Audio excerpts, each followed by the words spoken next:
Hey guys, welcome to Tutorial Guru. Today we'll be learning how to do a half swipe on Snapchat, and now let's dive right in. Now to do a half swipe on Snapchat, first open up your Snapchat app and make sure to be logged into the account on which you want to do a half swipe. And after landing on this page, at the bottom of your screen you can see there is the messaging icon at the left side. Tap on that messaging icon.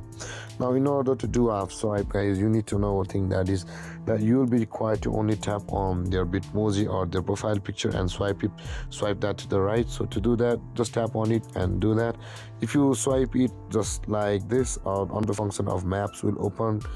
Similarly, if you tap and hold that chat box too much, this kind of option will appear. So in order to do it perfectly, tap on their Bitmoji or their profile picture and swipe that to the right, and you can see, guys, the half swipe has been done. And guys, this is how you do a half swipe on Snapchat.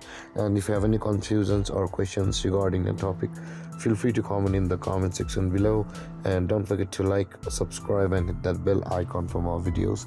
Thank you for watching, guys. Peace.